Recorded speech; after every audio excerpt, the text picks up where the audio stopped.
18ই ফেব্রুয়ারি, নিস্তব্ধ গভীর রাত। তারাবিহীন আকাশের বুকে আধফালি চাঁদটা বারবার ঢাকা পড়ে যাচ্ছে ভেসে যাওয়া কালো মেঘগুলোর আড়ালে। বহু দূর থেকে লেক টাউনের ক্লক টাওয়ারের উজ্জ্বল হলদে আলোটা দেখতে পাওয়া যাচ্ছে। সময় রাত 3:05।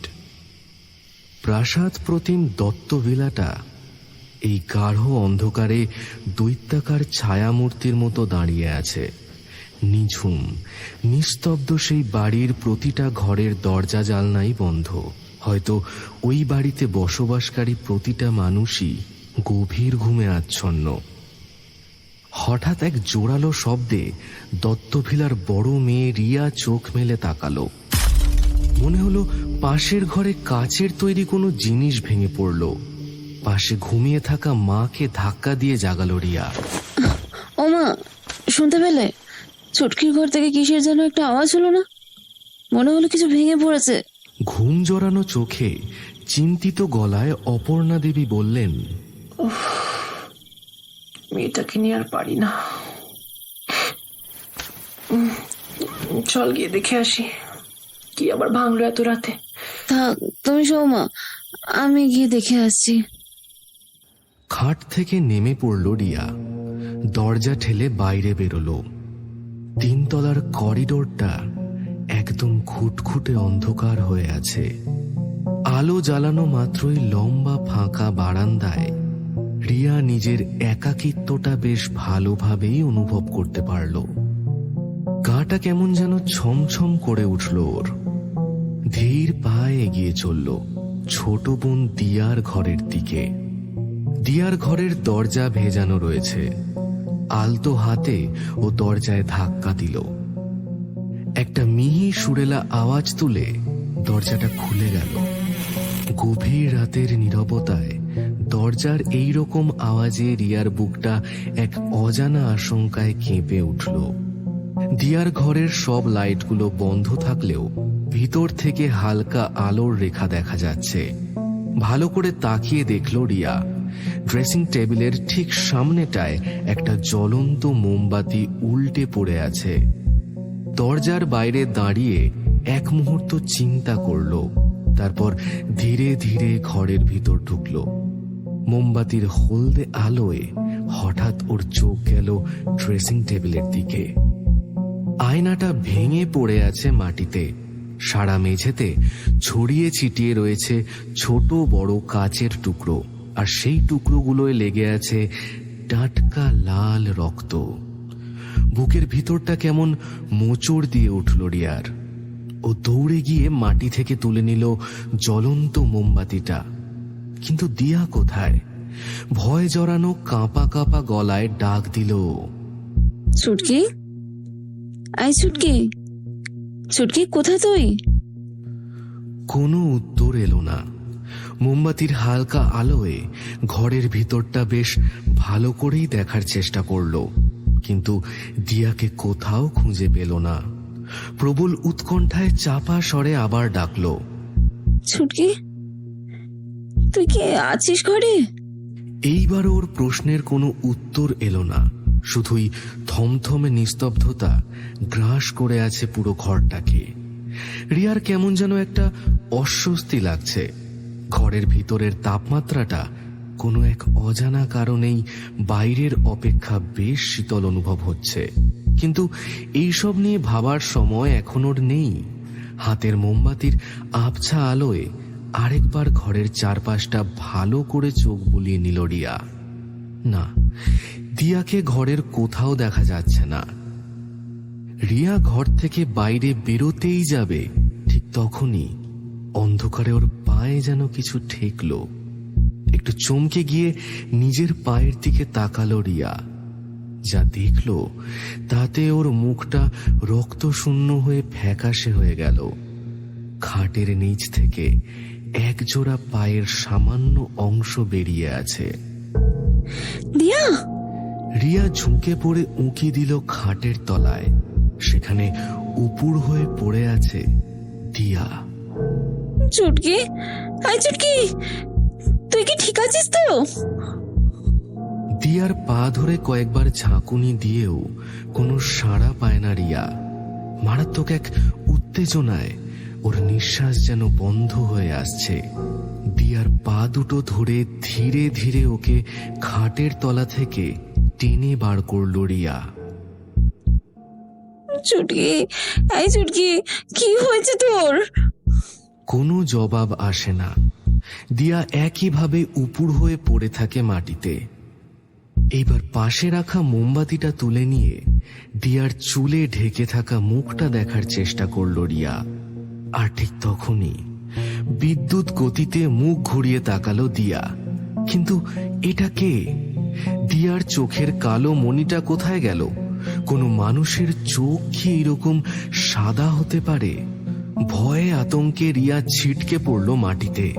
ততক্ষণে সোজা হয়ে উঠে বসেছে দিয়া। কি ভয়াবহ ওই চেহারা! মুখের সর্বত্র গেঁথে রয়েছে অসংখ্য ছোট বড় কাঁচের টুকরো।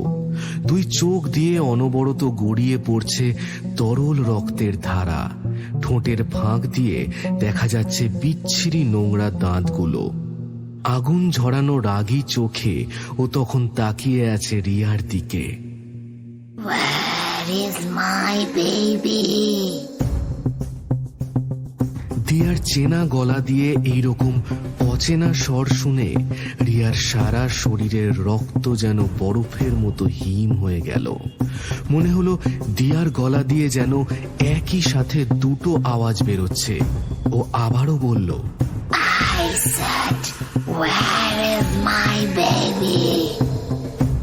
ঘটনার বীভৎসতায় রিয়ার গলা দিয়ে তখন কোনো শব্দ বেরোতে চাইছে না। তবুও কাঁপা কাঁপা গলায় ও বলল, আমি জানি না, বিশ্বাস করো, আমি সত্যি বলছি। এক মুহূর্ত চুপ করে মাথা ঝুঁকিয়ে বসে রইল দিয়া। তারপরেই একটা বিচ্ছিরি শব্দ করে হাসতে শুরু করলো। কিছুক্ষণ এইভাবে হাসার পর হঠাৎ থেমে গেল দিয়া। চকিতে রিয়ার দিকে মুখ ঘুরিয়ে চিৎকার করে বলল, আমার বাচ্চা ফিরিয়ে দে, নইলে কারোর মুক্তি নেই, কারণ নেই, কারণ নেই। এ তো মরবেই, সাথে তুইও মরবি, তুইও মরবি। কথাটা বলেই প্রায় হাওয়ায় ভেসেই শটান উঠে দাঁড়িয়ে পড়ল দিয়া। তারপর একটু একটু করে এগিয়ে আসতে থাকলো রিয়ার দিকে। অন্ধকার আচ্ছন্ন ঘরে একটা ভয়ঙ্কর পৈশাচিক মূর্তিকে ধীরে ধীরে নিজের দিকে এগিয়ে আসতে দেখে রিয়ার মস্তিষ্ক সম্পূর্ণরূপে কাজ করা বন্ধ করে দিল। ওর সমস্ত শরীর ক্রমশ যেন অসাড় হয়ে আসতে লাগলো। দিয়া যখন প্রায় রিয়ার সামনে এসে দাঁড়িয়েছে, ঠিক তখনই রিয়ার হাত ধরে কেউ টান দিল। সম্বিত ফিরে তাকিয়ে দেখলো মা চিৎকার করে বলছে, পালিয়ে আয় রিয়া, শিগগির আয়। দিয়া আর মানুষ নেই রিয়া, শিগগির পালিয়ে আয়, ও তোকে মেরে ফেলবে নইলে, শিগগির আয়। মায়ের ডাকে কোনো মতে ওই অন্ধকার থেকে ছুটে বের হয় রিয়া। তারপর দরজাটা বাইরে থেকে বন্ধ করে দেয়। ভিতর থেকে তখন ক্রমাগত দরজায় ধাক্কা চলছে। তার সাথে মুহুর্মুহু শোনা যাচ্ছে দিয়ার হিংস্র চিৎকার। তোরা কেউ বাঁচবি না, মরবি, তোরা মরবি, সবাই মরবি, মরবি, তোরা মরবি, সবাই মরবি, কেউ বাঁচবি না, কেউ না।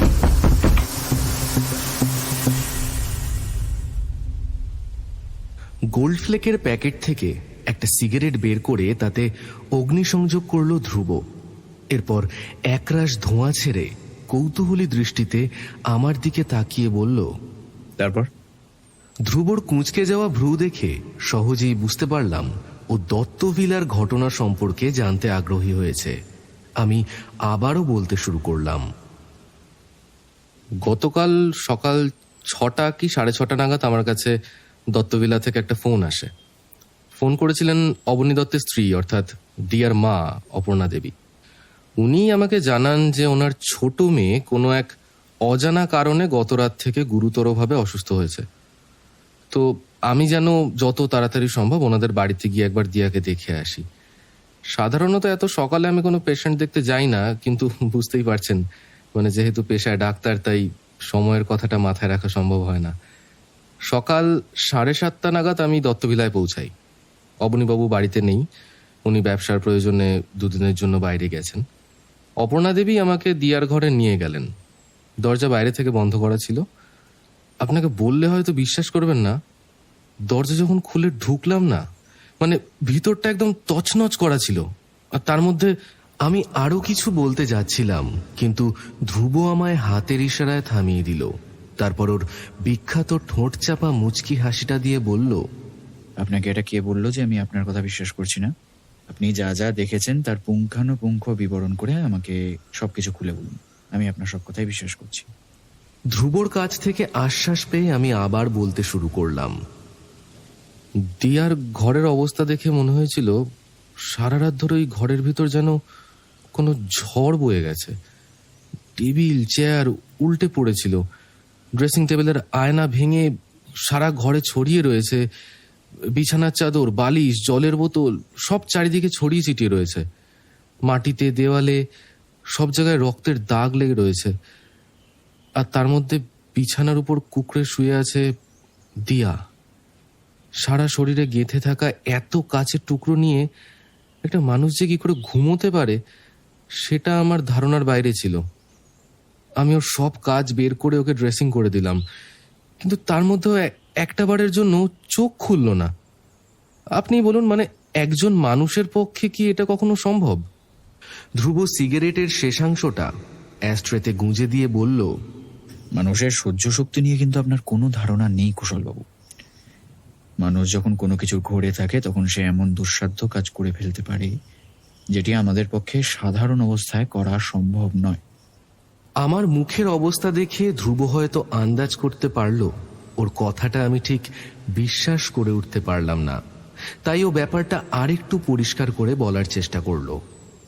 যেমন ধরুন মাতাল, আপনি খেয়াল করে দেখবেন ওরা পড়ে যাচ্ছে, ওদের কেটে যাচ্ছে, মারাত্মক ব্যথা পাচ্ছে, তাও কিন্তু ওদের কোনো হুঁশ নেই, কারণ ওরা মদের ঘোরে রয়েছে। তারপরে ধরুন এই যে ক্লোরোফর্ম দিয়ে এত মানুষের অপারেশন হচ্ছে, কিন্তু তারা ব্যথা এক ফোঁটাও টের পাচ্ছে না। এর কারণও কিন্তু সেই এক, ক্লোরোফর্মের ঘোরে থাকছে বলেই ওরা এক ফোঁটাও ব্যথা টের পাচ্ছে না। ঠিক সেরকমই দিয়া হয়তো কোনো রকম ঘোরেই ছিল, তাই ওর একটা বারের জন্য ব্যথা অনুভব হয়নি। কিন্তু প্রশ্নটা হলো, কিসের ঘোরে ছিল? ধ্রুবর কুঁচকে যাওয়া ভ্রু দুটো কিসের ইঙ্গিত করলো সেটা আমি ঠিক বুঝতে না পারলেও এইটুকু বুঝেছি, ধ্রুব এই ঘটনার মধ্যে অবশ্যই কোনো রহস্যের গন্ধ পেয়েছে। আর ওর সন্দেহটা যে ঠিক সেটা তো পরের রাতের ঘটনাতেই প্রমাণিত। আমি সেই ঘটনাই ধ্রুবকে বলতে শুরু করলাম। ধ্রুববাবু, আজ শুরুতে আপনাকে যে ঘটনাটা বললাম সেটা কিন্তু আমার রিয়া আর অপর্ণা দেবীর মুখ থেকেই শোনা। সবকিছু শোনার পর দিয়াকে আমি টিটেনাস আর একটা পেইন কিলার ইঞ্জেকশন দিয়েছিলাম। তারপর কিছু অল্প মেডিসিন আর একটা কাটা জায়গায় লাগানোর জন্য মলম লিখে দিয়ে দত্তভেলা থেকে ফিরে এসেছিলাম। গতকাল বিকেলের দিকে আমার কাছে একটা ফোন এসেছিল যে দিয়া নাকি সারাদিনে একবারের জন্য জাগেনি। আমি যদি ওদের প্যানিক করতে বারণ করেছিলাম, কারণ আমার মনে হয়েছিল যে পেইন কিলার ইঞ্জেকশনে ঘুম হওয়াটা সাধারণ ব্যাপার। তাছাড়া আগের দিন সারা রাত জাগার দুর্বলতাও ছিল দিয়ার মধ্যে, তাই হয়তো সারাদিন ঘুমিয়েছে। কিন্তু কিন্তু কি কুশলবাবু, আপনার ধারণা ভুল প্রমাণিত করে রাতের বেলায় দিয়া আবার জেগে উঠেছে, তাই তো? ধ্রুবর কথায় বুকের ভিতরটা ঢিপ ঢিপ করে উঠল। ও জানলো কি করে এইটা? শুকিয়ে যাওয়া গলায় আমি আবারও বলতে শুরু করলাম। গতকাল রাত প্রায় 1টা নাগাদ দিয়াদের বাড়ির কাজের লোক প্রতিমা হঠাৎ রান্নাঘর থেকে একটা আওয়াজ শুনতে পায়। সন্দেহবশত ঘুম থেকে উঠে রান্নাঘরের দিকে যায়। ও দেখে রান্নাঘরের সমস্ত আলো নেভানো, কিন্তু দরজাটা হাঁ করে খোলা রয়েছে। সেখান থেকে হালকা হলদে আলো দেখা যাচ্ছে। ওর পরিষ্কার মনে পড়ছিল ও শোয়ার আগে রান্নাঘরের দরজাটা বন্ধ করে শুয়েছিল। তাই কৌতূহলবশত প্রতিমা রান্নাঘরে উঁকি দেয়। তখন ওর নজরে পড়ে ফ্রিজের দরজা সম্পূর্ণ খুলে রয়েছে, আর সেই হালকা হলদে আলোর সামনে ওর দিকে পিছন ঘুরে মাটির মধ্যে পা ছড়িয়ে বসে রয়েছে দিয়া। এত রাতে দিয়াকে ওইভাবে বসে থাকতে দেখে প্রতিমা রান্নাঘরের লাইট জ্বালিয়ে এগিয়ে যায় ওর দিকে। ছদ্দিমণি, তুমি এখানে কি করছো? কিন্তু কোনো উত্তর আসে না। প্রতিমা আবার জিজ্ঞেস করে, ছদ্দিমণি, তোমার কিছু লাগবে? দিয়ার কাঁধে হাত রাখে প্রতিমা, আর ঠিক তখনই প্রতিমার দিকে ঘুরে তাকায়ও। আর দিয়ার চেহারা দেখে ভয়ে আতঙ্কে একদম চিৎকার করে ওঠে প্রতিমা। মণিবিহীন সাদা চোখ বেয়ে রক্ত পড়ছে, মুখের মধ্যে ঝুলে রয়েছে এক টুকরো কাঁচা মাংস। দিয়া সেই মাংসটা দাঁত দিয়ে টেনে ছিঁড়ে চিবিয়ে চিবিয়ে খাচ্ছে।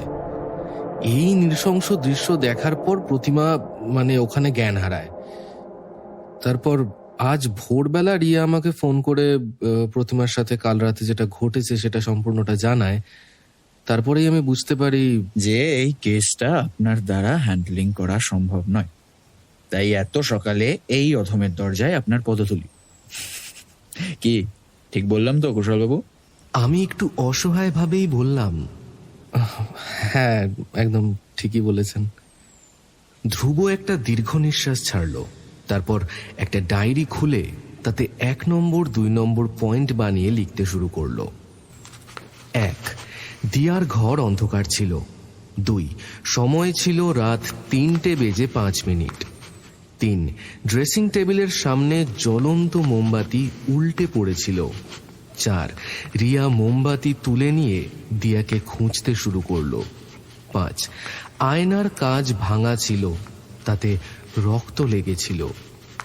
6, দিয়ার চোখে কোনো মণি ছিল না, চোখ থেকে রক্ত গড়িয়ে পড়ছিল।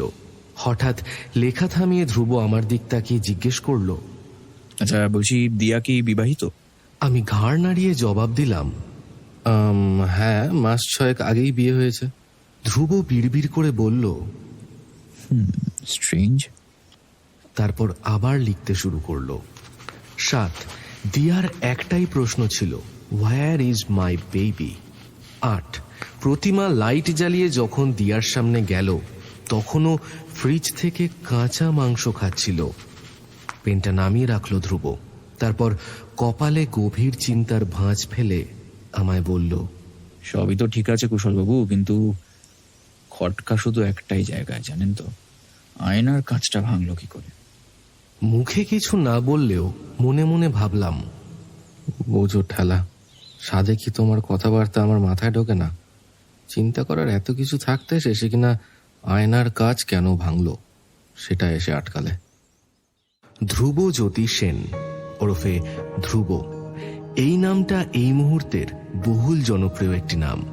তার প্রধান কারণ হিসেবে অবশ্যই বলা যায় মানসিক রোগ বিশেষজ্ঞ ডাক্তার হিসেবে বর্তমানে তার জুড়ি মেলা ভার।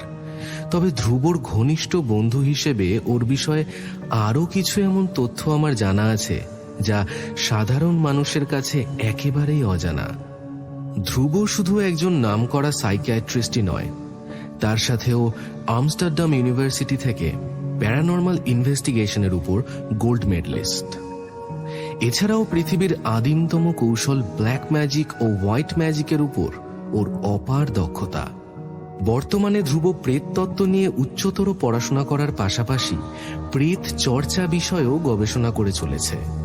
আমার কাছে দিয়ার সমস্ত ঘটনা শোনার পর ও আজ বিকেলে নিজে দত্তভিলায় যেতে আগ্রহী হয়েছে। সন্ধে 6:30। আমাদের গাড়িটা শ্রীভূমি ইউনাইটেড ব্যাংকে ডান দিকে রেখে ক্যানাল স্ট্রিট ধরে এগিয়ে চলেছে লেকটাউন রোডের দিকে। ফেব্রুয়ারি মাস, শীত বিদায় নিলেও গাড়িতে বসে হাওয়াটা বেশ ঠান্ডা ঠান্ডাই লাগছে। ধ্রুব জানলা দিয়ে বাইরের দিকে তাকানো অবস্থাতেই আমাকে জিজ্ঞেস করলো, আপনি বললেন দিয়া বিবাহিতা, তাহলে কি ও এখানে বেড়াতে এসেছে? না, ঠিক বেড়াতে আসেনি। আসলে প্রথম রাতের যে ঘটনাটা আপনাকে বলেছিলাম, অর্থাৎ 18 ফেব্রুয়ারি দত্ত পরিবারের বড় মেয়ে রিয়ার জন্মদিন ছিল। ইন্টারকাস্ট সেই উপলক্ষে দত্তভিলায় একটা ছোটখাটো গেট টুগেদারের আয়োজন করা হয়েছিল আর কি, সেই জন্যই ওর এখানে আসা। ধ্রুব গম্ভীর মুখে একটাই শব্দ করল, বেশ কিছুক্ষণ একদম চুপ থাকার পর ধ্রুব আবার জিজ্ঞেস করলো, আচ্ছা কুশলবাবু, বলছি রিয়াও কি বিবাহিতা? আসলে বিবাহিতা হলে তো জন্মদিন শ্বশুর বাড়িতে পালন হওয়ার সম্ভাবনাটাই বেশি।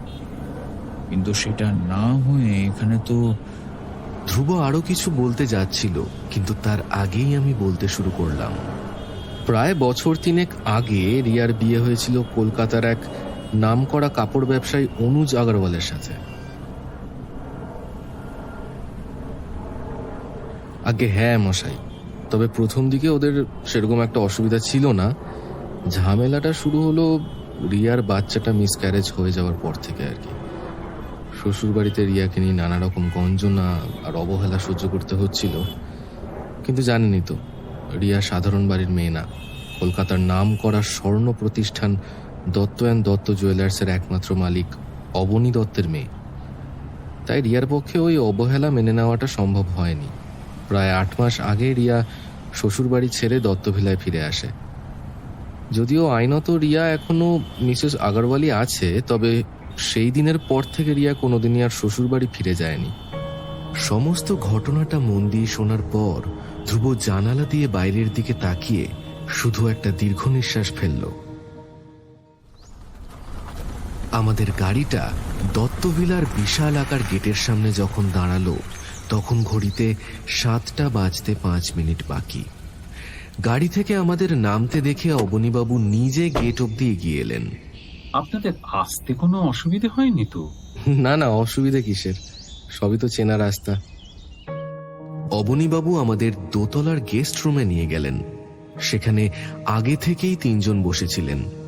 অপর্ণা দেবী এবং রিয়ার সাথে আমার পরিচয় থাকলেও বছর 27-এর এই যুবককে আজ প্রথম দেখলাম। ডেনিম ব্লু জিন্সের উপর ব্ল্যাক টি শার্ট পরা ছেলেটার চিন্তিত মুখ দেখে মনে হলো এটাই হয়তো দিয়ার স্বামী। আমি ধ্রুবর সাথে সকলের পরিচয় করিয়ে দেওয়ার জন্য ডক্টর ধ্রুবজ্যোতি সেন নামটা বলা মাত্রই অবনীবাবুর চোখ দুটো যেন চকচক করে উঠল। উল্টো দিকের সোফায় বসা রিয়া সোফা ছেড়ে উঠে দাঁড়িয়ে উত্তেজিত গলায় বলল, আপনি সেই বিখ্যাত doctor Dhrubajyoti Sen? I can believe যে আপনি আমাদের বাড়িতে এসেছেন। ব্যারিস্টার শুভঙ্কর কাকু বাবার ছোটবেলার বন্ধু হন। শুভমকে নিয়ে আপনার মিশরীয় রহস্য সমাধানের সমস্ত ঘটনাই আমার কাকুর কাছ থেকে শোনা। দয়া করে আমাদের ছুটকিকেও এইভাবে ঠিক করে দিন প্লিজ ডাক্তারবাবু। ওর এই অবস্থা চোখের সামনে দেখে আর সহ্য করতে পারছি না। কথাটা বলেই রিয়া 2 হাত মুখে ঢেকে বাচ্চাদের মতো হাউ হাউ করে কেঁদে ফেলল। পাশে বসে থাকা অপর্ণা দেবীও শাড়ির আঁচলে নিজের চোখ মুছতে মুছতে রিয়ার মাথায় হাত বুলিয়ে সান্ত্বনা দিতে থাকলো। ধ্রুব রিয়াকে একটু আশ্বস্ত করে বলল, রিয়া দেবী, আপনি এইভাবে বিচলিত হবেন না। কথা দিচ্ছি আপনাকে, আমার দিক থেকে কোনো রকম চেষ্টার ত্রুটি থাকবে না। কিন্তু সবার আগে আমি দিয়াকে একবার দেখতে চাই। হ্যাঁ অবশ্যই, আসুন আসুন আমার সাথে। চেয়ার ছেড়ে উঠে দাঁড়ালেন অবনীবাবু। রিয়া চোখের জল মুছে নিয়ে বলল, থাক বাবা, তুমি বসো, আমি নিয়ে যাচ্ছি। অবনীবাবু পুনরায় চেয়ারে বসে পড়লেন। তবে ওনার চোখ দেখে মনে হলো উনি হয়তো একটু বিরক্তই হলেন। আমরা যখন 3 তলা যাওয়ার উদ্দেশ্যে দরজা দিয়ে বেরোতে যাব, ঠিক তখনই অপরিচিত সেই যুবকটি বলল, আমি যাব সাথে? না মানে যদি কোনো প্রবলেম হয়। রিয়া মৃদু হেসে বলল, না না ঋষি, আই ক্যান ম্যানেজ। তুমি সবে এসছো, একটু বিশ্রাম নাও। আধুনিক ডিজাইনের কাঠের রেলিং ঘেরা সিঁড়ি দিয়ে উপরে উঠতে উঠতে রিয়া আমাদেরকে বলল, মাত্র 6 মাস আগে ছুটকির সঙ্গে ঋষির বিয়ে হয়েছে। তার মধ্যেই নিজের বউয়ের এইরকম অবস্থা দেখে ছেলেটা সত্যি খুব নার্ভাস হয়ে পড়েছে। 3 তলার সাজানো গোছানো পরিষ্কার বারান্দা দিয়ে হেঁটে গিয়ে আমরা একটা বন্ধ দরজার সামনে এসে দাঁড়ালাম। রিয়া দরজাটা খোলা মাত্রই নিকষ কালো অন্ধকার ঘরের ভিতর থেকে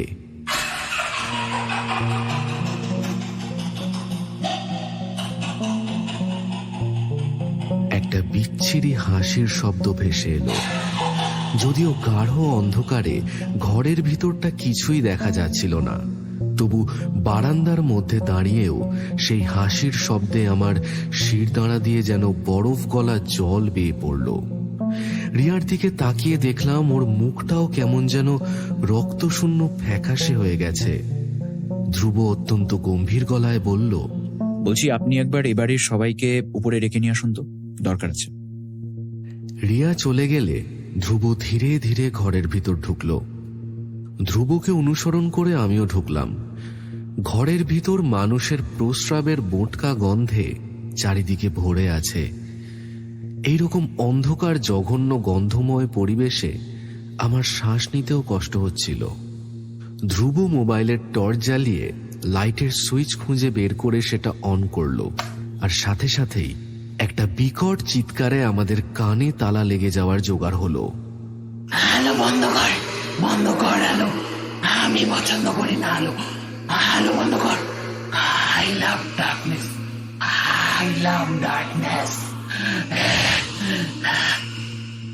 মহিলা কণ্ঠের এরম কর্কশ চিৎকারে আমার সর্বাঙ্গ কেঁপে উঠল। শব্দ লক্ষ্য করে খাটের দিকে তাকাতেই যেই ভয়ঙ্কর দৃশ্যটা আমার চোখে পড়ল, তাতে আমি শিউরে উঠলাম। খাটের থেকে আধা ঝুলন্ত অবস্থায় শুয়ে আমাদের দিকে তাকিয়ে রয়েছে দিয়া। ওর মাথা থেকে কোমর অবধি ঝুলে রয়েছে খাটের বাইরে।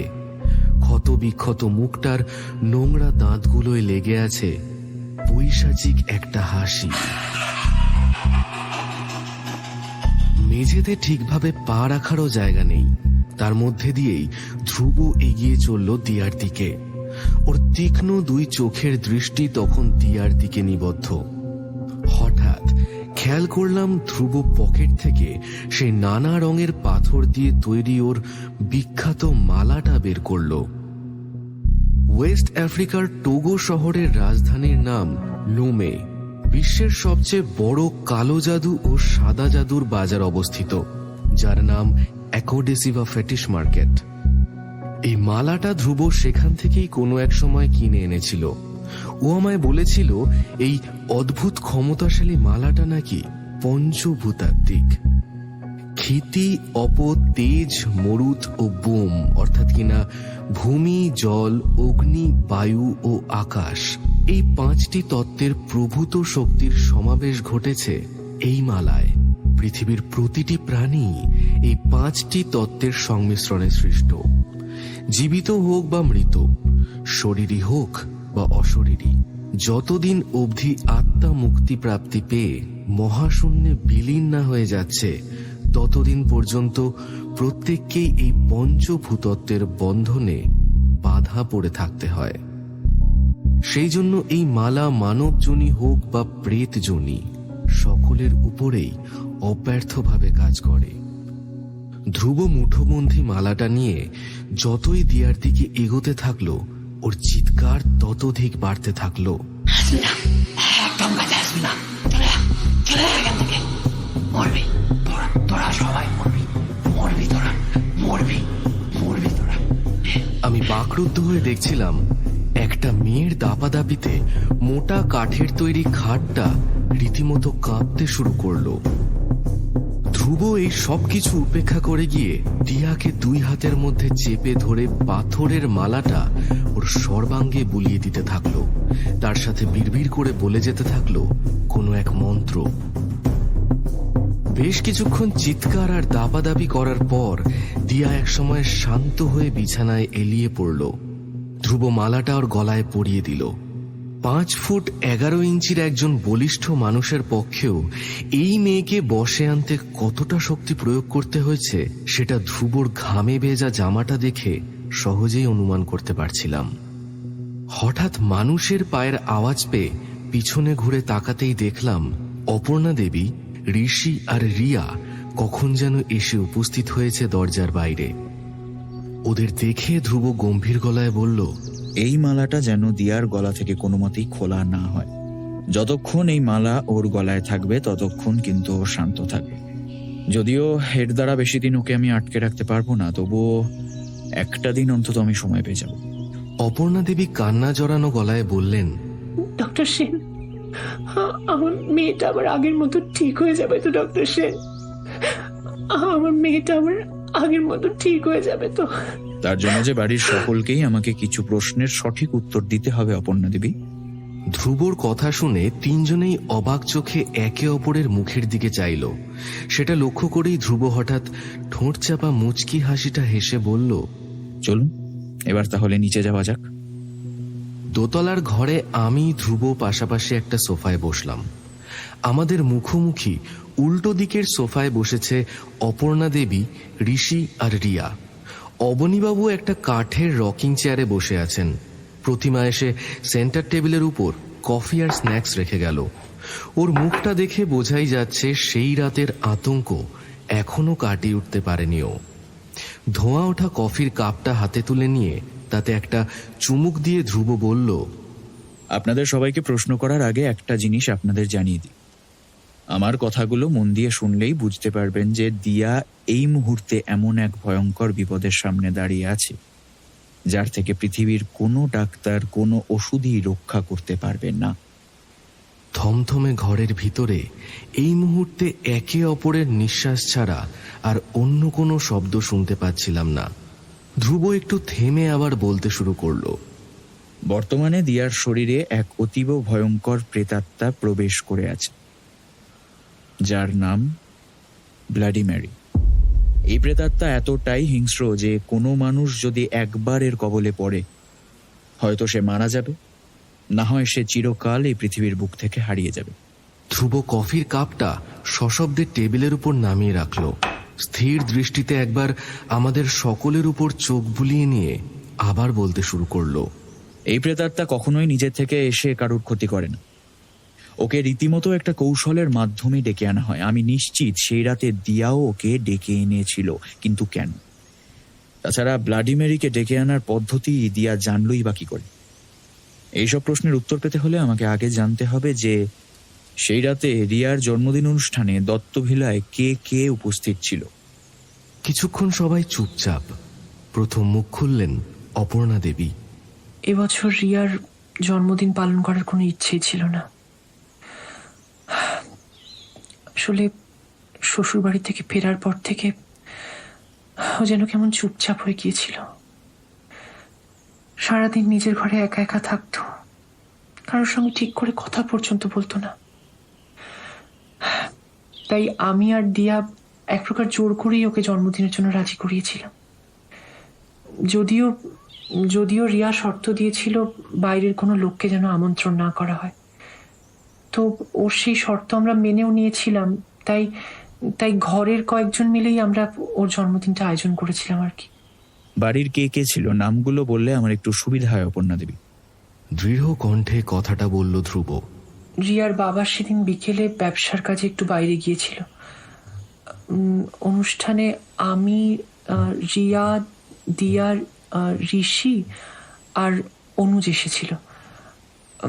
আসলে ভেবেছিলাম এই সুযোগে যদি ওদের সম্পর্কটা আবার আগের মতো করে তোলা যায় আর কি।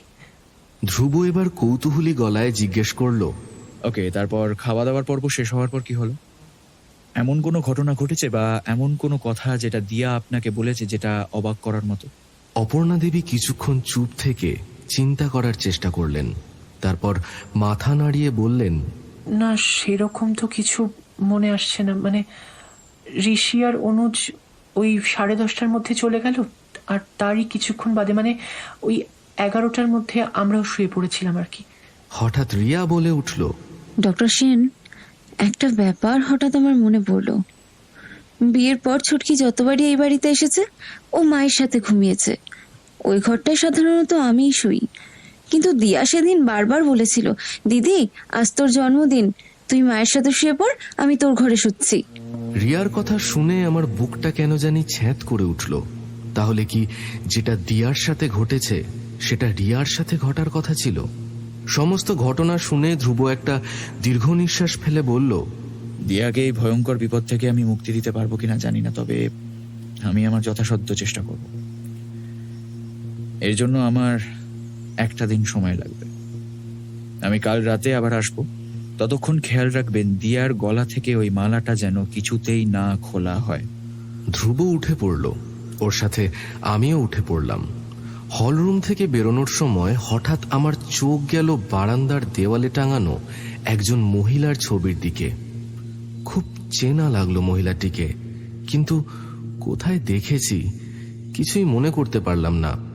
দত্তভিলার গেটের সামনে থেকে গাড়িতে ওঠার সময় দোতলার ঘর থেকে রিয়া আর অবনীবাবুর বেশ জোরালো গলার কথা কাটাকাটি কানে এলো।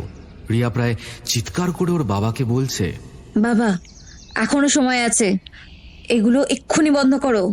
অবনীবাবুও দাঁতে দাঁত পিষে তীক্ষ্ণ গলায় জবাব দিলেন, আমি কি করব আর কি করব না তার পারমিশন তোমার থেকে নেবো নাকি? ঠিক আছে বাবা, আমি তোমাকে আর মাথা দেবো না, তবে ছুটকির যদি কিছু হয়েছে আমি তোমায় কিন্তু কোনো দিনও ক্ষমা করব না। আমরা গাড়িতে উঠে বসলাম। গাড়িটা দত্তভিলাকে পিছনে ফেলে এগিয়ে চলতে শুরু করলো। গাড়িতে উঠে বসেই ধ্রুব গোল্ড ফ্লেকের প্যাকেট থেকে একটা সিগারেট ধরালো। ওর কপালে চিন্তার ভাঁজটা স্পষ্ট লক্ষ্য করতে পারছিলাম। আমার মনের মধ্যেও তখন বেশ কিছু প্রশ্ন ঝড় তুলেছিল, কিন্তু এই মুহূর্তে ওকে কোনো কথা জিজ্ঞেস করা ঠিক হবে কিনা তাই ভাবছিলাম। হয়তো ও আমার মনের অবস্থাটা বুঝে ফেলেছিল, তাই আমায় বলল, কুশলবাবু, আমি জানি আপনার মধ্যে অনেক প্রশ্নই জমে রয়েছে, তবে বিশ্বাস করুন সবকিছুর উত্তর এখন আমি নিজেও দিতে পারবো না। কিন্তু একটা বিষয়ে আমি আপনাকে অবশ্যই সাহায্য করতে পারি, সেটা হলো ভ্লাদিমির। আমাদের গাড়ির পাশ দিয়ে একটা লরি হুশ করে দ্রুত গতিতে বেরিয়ে গেল। আমি কৌতূহলী চোখে তাকিয়ে আছি ধ্রুবর দিকে। ধ্রুব সিগারেটটা একটা লম্বা টান দিয়ে গাড়ির জানালা দিয়ে ধোঁয়াটা বাইরে ছাড়লো। তারপর রাস্তার দিকে তাকিয়েই বলতে শুরু করলো, সময়টা 1516 খ্রিস্টাব্দের 18 ফেব্রুয়ারি। ইংল্যান্ডের গ্রিনউইচ শহরে প্যালেস অফ প্ল্যাসেন্টিয়ার রাজ পরিবারে তৎকালীন সময়ের সর্বাধিক সুন্দরী কন্যা ম্যারি থিওডর জন্মগ্রহণ করেন। ওনার পিতা ছিলেন রাজা অষ্টম হেনরি এবং মাতা ছিলেন রানী ক্যাথরিন অফ অ্যারাগন। 1533 খ্রিস্টাব্দে মেরির যখন মাত্র 17 বছর বয়স, তখন তার পিতা ও মাতার মধ্যে বিবাহ বিচ্ছেদ ঘটে যায়, যার ফলস্বরূপ রাজা হেনরি একটি পুরনো দুর্গে ক্যাথরিন অফ অ্যারাগনকে নির্বাসিত করেন। সেই সময় থেকে পিতার ওপর মেরির ঘৃণা জন্মাতে শুরু করে। রাজা হেনরি এরপরে বিবাহ করেন অ্যানি বোলেন নামের একজন মহিলাকে। বিবাহের 1 বছরের মাথায় রানী অ্যানি বোলেন এলিজাবেথ নামের এক কন্যা সন্তানকে জন্ম দেন। এই হচ্ছে সেই এলিজাবেথ যিনি পরবর্তীকালে ইংল্যান্ডের প্রসিদ্ধ রানী প্রথম এলিজাবেথ হিসেবে পরিচিতি পান। শিশু এলিজাবেথের জন্মগ্রহণের পর প্রথম কন্যা মেরির ওপর রাজা হেনরির অবহেলা আরও বৃদ্ধি পায়। ঠিক এই কারণে মেরির মনে এলিজাবেথের প্রতিও একটা ঘৃণা জন্মায়। 1536 খ্রিস্টাব্দে পরকীয়া এবং রাষ্ট্রদ্রোহিতার অভিযোগে অভিযুক্ত হন রানী অ্যানি বোলেন। রাজা হেনরি তাকে শিরচ্ছেদ করে হত্যা করার নির্দেশ দেন। কথিত আছে যে সৎ মায়ের মৃত্যুতে মেরি থিওডর অত্যন্ত খুশি হয়েছিলেন। ধ্রুব একটু থামলো। আমি ব্যস্ত হয়ে বললাম, কি হলো, থামলেন কেন? তারপর কি হলো? ধ্রুব ওর বিখ্যাত ঠোঁট চাপা মুচকি হাসিটা হেসে বলল, ইতিহাসের ক্লাস চলাকালীন তো অনেক ছাত্রদেরই ঘুম এসে পড়ে। যাক, দেখে খুশি হলাম যে আপনিও সেই দলে পড়েন না। আমি একটু বিরক্ত হয়েই বললাম, কোনো মানে হয়? ধ্রুব আবার গম্ভীর হয়ে বলতে শুরু করলো, ইংল্যান্ডের ইতিহাসে রাজা অষ্টম হেনরি অত্যন্ত আকর্ষণীয় একটি চরিত্র ছিলেন। কারোর মতে উনি ছিলেন মহান যোদ্ধা, আবার কারোর মতে উনি ছিলেন স্বৈরশাসক। নিজের জীবদ্দশায় তিনি মোট 6টি বিবাহ করেছিলেন। সে সময় ইংল্যান্ড 2টি ধর্মে বিভক্ত ছিল, ক্যাথলিক এবং প্রোটেস্ট্যান্ট। রাজা হেনরি ইংল্যান্ড থেকে রোমান ক্যাথলিকদের ক্ষমতাচ্যুত করে প্রোটেস্ট্যান্ট ধর্মের প্রভাব বিস্তার করেছিলেন। 1547 খ্রিস্টাব্দে মেরির বয়স যখন 31 বছর, রাজা অষ্টম হেনরির মৃত্যু হয়। রাজার মৃত্যুর পরেই তার তৃতীয় রানী জেন সোয়াইমুরের 9 বর্ষীয় পুত্র এডওয়ার্ডকে ইংল্যান্ডের রাজা ঘোষণা করে দেওয়া হয়। হেনরির পুত্র এডওয়ার্ডও তার পিতার মতোই প্রোটেস্ট্যান্ট ধর্মের পৃষ্ঠপোষক ছিলেন এবং তিনিও তার শাসনকালেই সমগ্র ইংল্যান্ডে সেই ধর্মই বিস্তার করে গেছিলেন। কিন্তু ইংল্যান্ডের নিয়তিতে হয়তো কিছু আলাদাই লেখা ছিল। 1553 খ্রিস্টাব্দে মাত্র 15 বছর বয়সে এডওয়ার্ড মারা যান। তবে তিনি অবশ্য তার মৃত্যুর আগে লেডি জন গ্রে নামক এক ঘনিষ্ঠ আত্মীয়কে ইংল্যান্ডের সিংহাসনের উত্তরাধিকার নির্বাচন করে যান। কিন্তু এইবারে মেরি থিওডর আর চুপ করে থাকতে পারেন। তিনি ইংল্যান্ডে নিজের জনমত গঠন করতে থাকেন।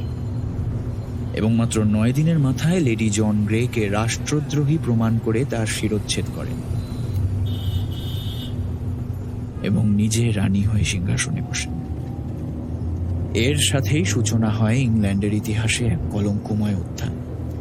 ধ্রুব এবার একটু থামলো, তারপর আমার দিকে তাকিয়ে বলল, কুশলবাবু, আপনার যদি এটা মনে হয়ে থাকে যে ইংল্যান্ডের ইতিহাসের সাথে দিয়ার বর্তমান ঘটনার কোনো রকম যোগসূত্র নেই, তাহলে একদম ঠিকই ধরেছেন। তবুও আপনাকে এই ইতিহাস বলার পেছনে কারণ একটাই, যাতে আপনিও ধারণা করে নিতে পারেন যে দিয়ার শরীরে এই মুহূর্তে যে প্রেতাত্মা অবস্থান করছে, আজ থেকে 450 বছর আগেও সে কতটা হিংস্র আর ভয়ঙ্কর ছিল। আমি মৃদু হেসে ধ্রুবকে বললাম, মশাই, এই কয়েক মাসে আমি আপনাকে খুব ভালো করেই চিনে গেছি। কারণ ব্যতীত হয়তো গল্প বলার মানুষ আপনি নন, তাই যা বলছিলেন সেটা নিশ্চিন্তে বলুন। তাছাড়া আপনার গল্প বলার ধরনটাও বেশ সুন্দর, মানে চোখের সামনে যেন সমস্ত ঘটনাগুলো উপলব্ধি করা যায়। ধ্রুবর ঠোঁট চাপা মুচকি হাসিটা দিয়ে আমায় ধন্যবাদ জানালো, তারপর আবার বলতে শুরু করলো। ছোটবেলা থেকেই তার এবং তার মায়ের প্রতি পিতার অবহেলা এবং অত্যাচার দেখে মেরির মনে হেনরির ওপর অনেক ক্ষোভ আর অনেক ঘৃণা জন্মেছিল। সিংহাসনে বসার পর মেরির সেই চেপে থাকা ক্ষোভগুলো ক্রমশ প্রতিহিংসার রূপ ধারণ করতে থাকে। ইংল্যান্ডে পিতার দ্বারা প্রতিষ্ঠিত প্রোটেস্ট্যান্ট ধর্মাবলম্বীদের সমস্ত ক্ষমতা কেড়ে নিয়ে পুনরায় ক্যাথলিক ধর্মের বিস্তার করতে শুরু করে। ক্যাথলিক ধর্মবিরোধীদের ওপর চলতে থাকে অকথ্য অত্যাচার এবং নিপীড়ন। এই ভয়ঙ্কর কাজটি আরো সফলতাপূর্বক করার জন্য তিনি 38 বছর বয়সে স্পেনের কট্টর ক্যাথলিক ধর্মাবলম্বী রাজা 2য় ফিলিপকে বিবাহ করেন। তারপর আর কি, বলা হয়ে থাকে যে মেরি প্রায় 300 প্রোটেস্ট্যান্ট মানুষকে জীবন্ত জ্বালিয়ে হত্যা করেছিলেন। এই অমানবিক ঘটনাটি ইংল্যান্ডের ইতিহাসে আজও ম্যারিয়ান পারসিকুয়েন্স নামে চিহ্নিত করা আছে এবং তারই সাথে রক্তলোভী মেরি থিওডোরের নাম পরিবর্তিত হয়ে ব্লাডি মেরি হয়ে যায়। মেরির ইচ্ছা ছিল তারপরে তার পুত্র বা কন্যাই হবেন ইংল্যান্ডের পরবর্তী রাজা বা রানী, তবে মেরির এই স্বপ্ন কখনোই সফল হয়নি। শোনা যায় মেরি নাকি 2 বার গর্ভবতী হয়েছিলেন, কিন্তু যখনই সন্তান জন্ম দেওয়ার সময় উপস্থিত হয়েছে তখন তার পেটের মধ্যে কোনো রকম সন্তান উপস্থিতি খুঁজে পাওয়া যায় না। তার ফলে তখনকার ইংল্যান্ডবাসীদের মনে বদ্ধমূল ধারণা হয়ে গেছিল যে রক্তপিপাসী মেরির পেটে প্রতিবারই শয়তান বাসা বেঁধেছে। দ্বিতীয়বারও একই ঘটনার পুনরাবৃত্তি হওয়ার পর 1558 খ্রিস্টাব্দে রাজা 2য় ফিলিপ মেরিকে পরিত্যাগ করে স্পেনে ফিরে যান। সম্ভবত সেই হতাশায় ভেঙে পড়েছিল মেরি, যে কারণে ওই বছরই নভেম্বর মাসে লন্ডনের সেন্ট জেমস প্রাসাদে 42 বছর বয়সে মেরির মৃত্যু হয়। আমাদের গাড়িটা ন্যাশনাল বিল্ডিং কনস্ট্রাকশন কর্পোরেশনের পাশ দিয়ে ডান দিকে টার্ন নিয়ে আচার্য জগদীশ চন্দ্র বোস রোড ধরে এগিয়ে চলল।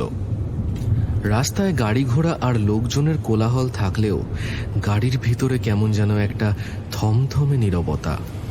আমি আর ধ্রুব দুজনেই চুপ করে বসে আছি। কিছুক্ষণ সময় এইভাবে অতিবাহিত হওয়ার পর ধ্রুব আবার নিজের থেকেই বলা শুরু করলো, মানুষ যখন নিজের মনুষ্যত্ব ভুলে অত্যাচারের অন্তিম সীমা লঙ্ঘন করে, তখন হয়তো ভগবানও মৃত্যুর পরে সেই সব শয়তানরূপী মানুষকে গ্রহণ করতে চায় না সাথে। ঠিক এমনটাই ঘটেছিল ব্লাডি মেরির সাথে। মৃত্যুর 450 বছর পরেও তার মুক্তি ঘটেনি। রাতের 2:33 থেকে 3:33।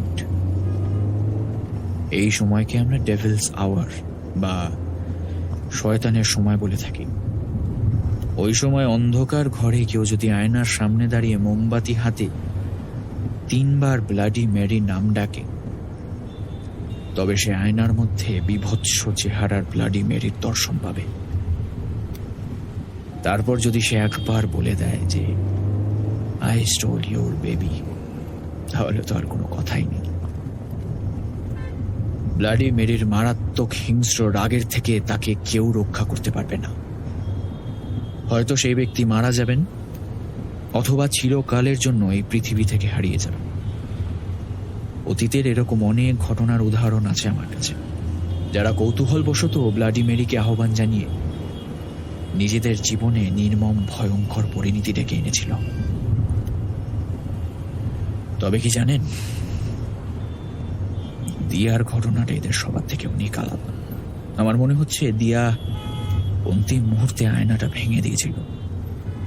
কেন ভেঙেছিল তার কারণটা যদিও অজানা, তবে আয়না ভেঙে দেওয়ার পর ব্লাডি মেরি আর ফিরে যাওয়ার পথ খুঁজে পায়নি।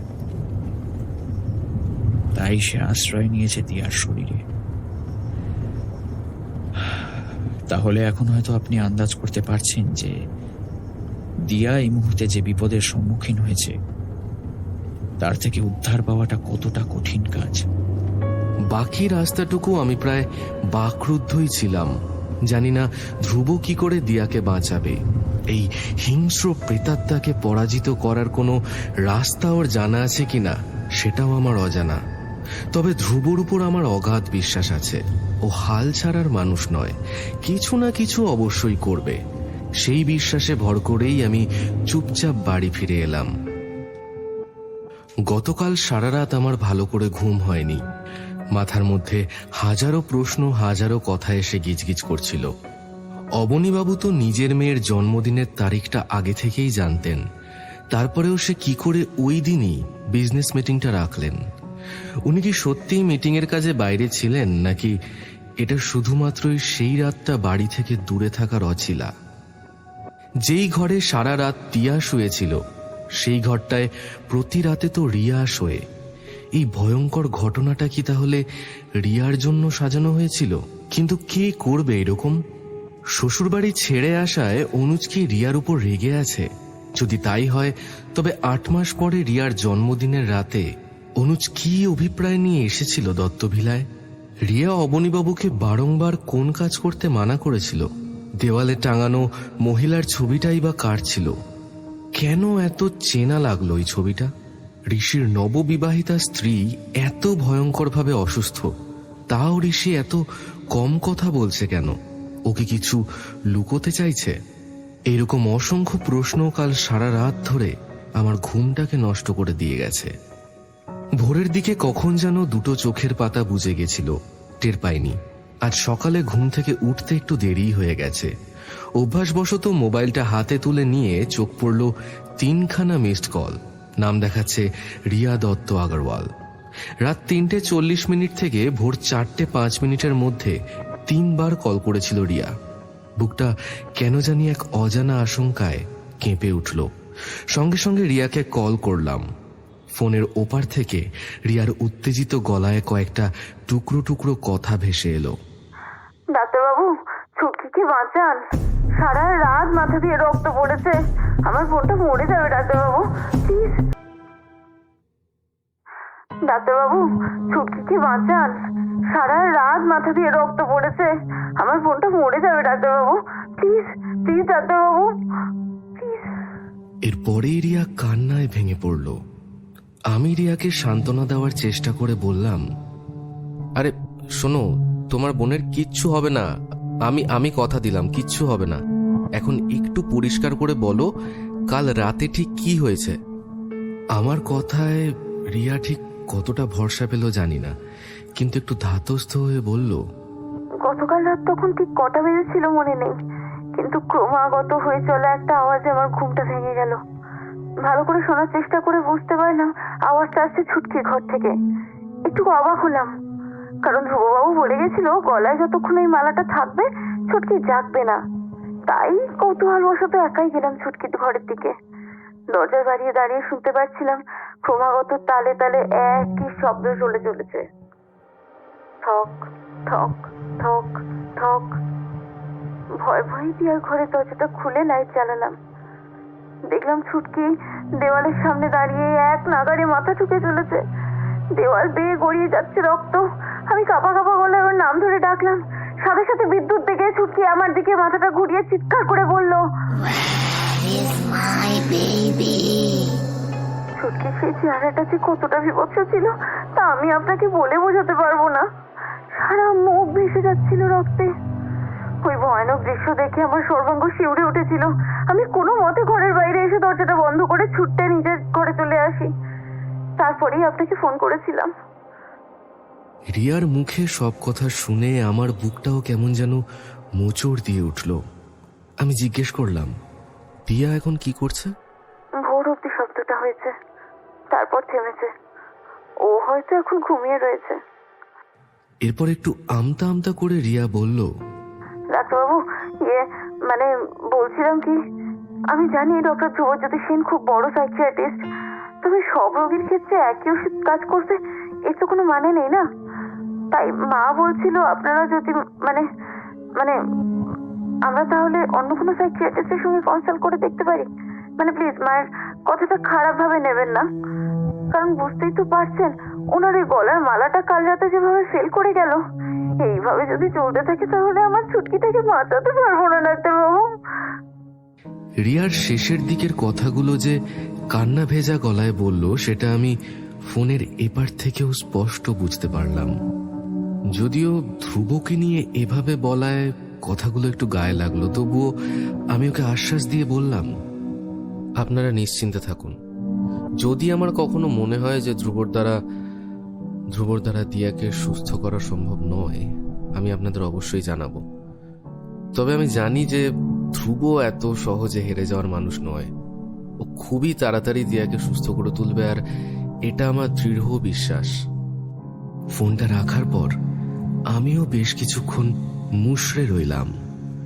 ধ্রুবর বিখ্যাত মালাটা অসফল হয়ে গেল, এটা যেন কিছুতেই মন থেকে মেনে নিতে পারছিলাম না।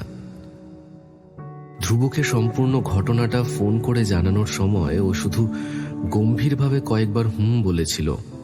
তারপর এই প্রসঙ্গ বাদ দিয়ে বলল, তৈরি হয়ে থাকবেন, আমরা আজকে 11টা নাগাদ বেরোবো। আজ রাতটা হয়তো আমাদের দত্তবিলাতেই কাটাতে হতে পারে। ঘড়িতে কাঁটায় কাঁটায় যখন রাত 11টা বাজে, ধ্রুবর গাড়ি আমাদের ফ্ল্যাটের সামনে এসে দাঁড়ালো।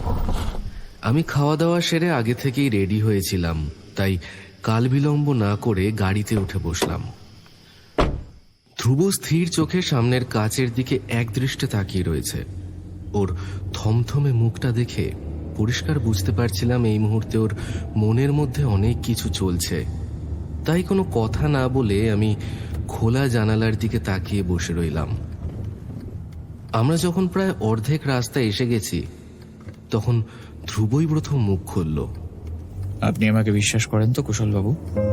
প্রশ্নটা শুনে আমি কিছুক্ষণ ফ্যাল ফ্যাল করে ধ্রুবর দিকে চেয়ে রইলাম।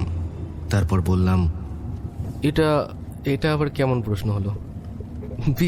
বিশ্বাস করি না মানে? আলবাত করি। তাহলে আজকে আপনাকে একটা খুব কঠিন কাজের দায়িত্ব নিতে হবে। ভয় পাবেন না, আমি যতক্ষণ জীবিত আছি আপনার কোনো ক্ষতি হতে দেব না। হিমশীতল গলায় বলে যাওয়া ধ্রুবর কথাটা শুনে বুকের থুকপুকানিটা বেড়ে গেল বুঝতে পারলাম। শুকনো গলায় জিজ্ঞেস করলাম, কি কাজ? সেটা না হয় পৌঁছেই বলি। গাড়ি ঝড়ের গতিতে ছুটে চলেছে লেক টাউনের দিকে। প্রায় 12টা নাগাদ দত্তভিলায় যখন পৌঁছলাম, দেখলাম সকলেই সেখানে উপস্থিত। অবনীবাবু, অপর্ণা দেবী, রিয়া, অনুজ আর ঋষি, প্রত্যেকেরই কৌতূহলী চোখ তখন ধ্রুবর দিকে। ধ্রুব কোনো ভনিতা না করেই অপর্ণা দেবীর উদ্দেশ্যে বলল, আপনার ঘরে আমার কিছু কাজ আছে, আপনি প্রতিমাকে ডেকে ঘরটা খুলে দিতে বলুন, আর আপনারা সকলে নিচেই থাকুন। সময় হলে আমি ঠিক ডেকে নেব। ধ্রুবর কণ্ঠস্বর আজ এত দৃঢ় ছিল যে কেউ কোনো প্রশ্ন করার সাহস করল না। প্রতিমা ধ্রুবকে নিয়ে 3 তলায় চলে গেল। আমরা সকলে 2 তলার বৈঠকখানায় বসে রইলাম। ঘরের ভিতর এতগুলো মানুষ রয়েছি, কিন্তু কারো মুখে কোনো কথা নেই। সমস্ত ঘরটা থমথম করছে। ঘড়ির কাঁটা বিরামহীন টিকটক শব্দ করেই চলেছে। এইরকম একটা অস্বস্তিকর পরিবেশে সময় কাটানো খুব মুশকিল হয়। এক একটা মিনিট যেন এক একটা ঘন্টার সমান মনে হয়, কিন্তু কিছু করার নেই। ধ্রুব না ডাকা অবধি অপেক্ষা করতেই হবে। দেওয়ালে বড় ঘড়িটায় সময় যখন রাত 1:15, তখন প্রতিমা এসে বলল, ধ্রুববাবু আপনাদের উপরে ডাকছেন। সবাই 3 তলায় উঠে দেখলাম ধ্রুব অপর্ণা দেবীর ঘরের সামনেই দাঁড়িয়ে আছে। দরজার উপর একটা ছোট্ট 6 ইঞ্চি বাই 6 ইঞ্চির চৌকোনা পিতলের বাক্স লাগানো রয়েছে। বাক্সটার গায়ে বিভিন্ন রকম পাথর ও হাতির দাঁতের নকশা করা। আমরা সবাই অপর্ণা দেবীর ঘরে ঢুকলাম। ধ্রুব আমাদের সবার দিকে একবার নজর বুলিয়ে নিয়ে বলতে শুরু করলো, এখন আমি যা যা বলবো সেটা যদি আপনারা সবাই মেনে চলেন, তাহলে কথা দিচ্ছি কাল ভোরের সূর্য ওঠার আগেই দিয়া সম্পূর্ণ সুস্থ হয়ে যাবে। অবনীবাবু বললেন, ডক্টর সেন, আমরা আপনার সব কথা মেনে চলবো। আপনি শুধু দিয়াকে সুস্থ করে দিন। মেয়েটা আমার খুব কষ্ট পাচ্ছে। লক্ষ্য করলাম অবনীবাবুর কথা শুনে রিয়া একটা অদ্ভুত অবিশ্বাসের দৃষ্টিতে নিজের বাবার দিকে তাকিয়ে রয়েছে। ধ্রুব একটু ঠোঁট চাপা মুচকি হাসি দিয়ে বলল, বেশ, তাহলে শুনুন। বর্তমানে দিয়ার শরীরে যে ভয়ঙ্কর প্রেতাত্মার উপস্থিতি রয়েছে তাকে বের করার শক্তি আমার নেই, যদি না আসে নিজে থেকেই বেরিয়ে আসে। সেই জন্য তাকে দিয়ার শরীর ছাড়ার জন্য আমাদের বাধ্য করতে হবে, আর সেটা করার একমাত্র একটাই রাস্তা আছে। ধ্রুব আমার সামনে এসে দাঁড়ালো, তারপর স্থির চোখে আমার দিকে তাকিয়ে বলল, কুশলবাবু, আপনাকে আজ ব্লাডি মেরির আত্মাকে ডাকতে হবে। আর শুধু ডাকলেই হবে না, ওকে রীতিমতো রাগাতে হবে। একটা কথা জানেন, মৃত আত্মা কখনোই একসাথে দুটো শরীরে অবস্থান করতে পারে না। তাই আপনার উপর প্রতিহিংসা নেওয়ার ক্রোধে ওকে বাধ্য হয়ে দিয়ার শরীর ছেড়ে আপনার কাছে আসতে হবেই। আর তখনই আমি দিয়ার দেহবন্ধনী করে দেব, যাতে পুনরায় ও দিয়ার শরীরে প্রবেশ না করতে পারে। আমি ডাকবো ব্লাডি মেরিকে। কথাটা শুনেই অজানা এক আতঙ্কে বুকটা বারবার কেঁপে উঠতে লাগলো। ধ্রুব বাড়ির সকল সদস্যদের কঠোরভাবে নির্দেশ দিয়ে দিল, যতক্ষণ না এই প্রক্রিয়া সম্পূর্ণভাবে সমাপ্ত হয়ে যায় ততক্ষণ যেন কেউ 3 তলায় না আসে। তাদের সবাইকে দোতলার হলরুমে একসাথে একই ঘরে থাকতে হবে, যেন কেউ আলাদা ঘরে না থাকে। ধ্রুবর কথায় বাড়ির সবাই সম্মতি জানিয়ে একে একে নিচে চলে গেল। অপর্ণা দেবীর ঘরে এখন শুধু আমি, ধ্রুব আর চারপাশের দম বন্ধ করা নীরবতা। পাশের ঘর থেকে মৃদু সুরে ভেসে আসছে এক পৈশাচিক উল্লাস।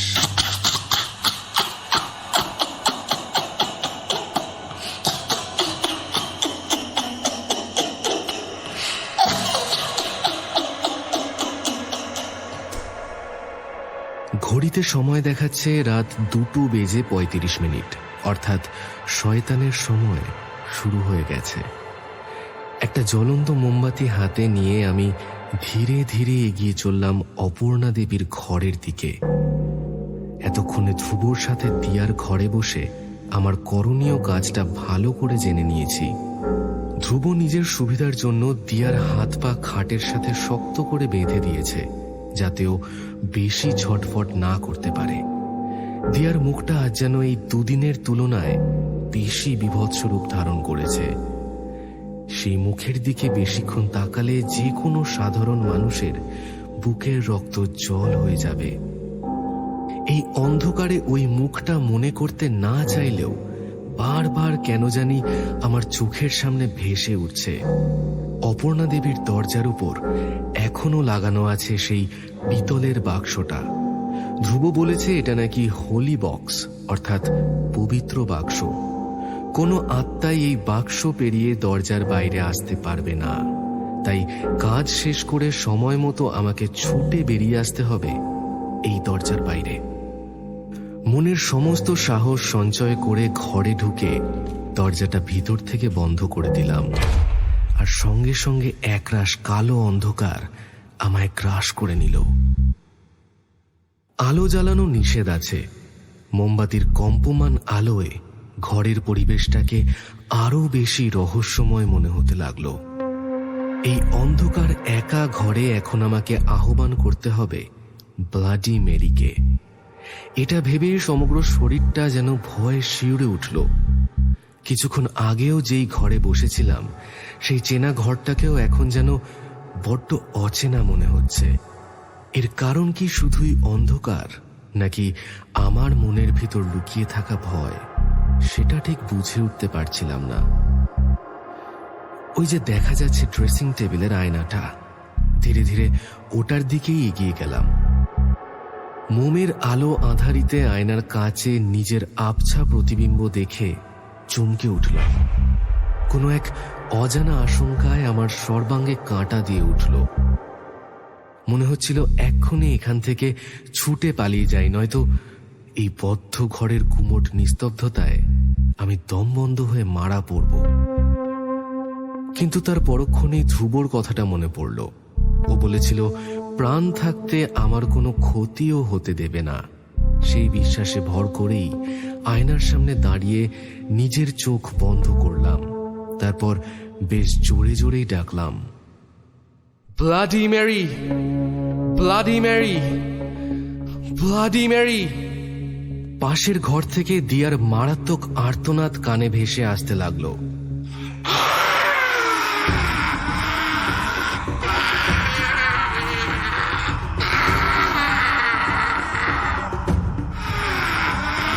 অন্ধকারের মধ্যে এইরকম ভয়ঙ্কর আর্তনাদ যে কোনো মানুষের হৃদস্পন্দন বন্ধ করে দিতে পারে। আমি 2 হাত নিজের কানে চেপে ধরে ওইভাবেই চোখ বন্ধ করে দাঁড়িয়ে রইলাম।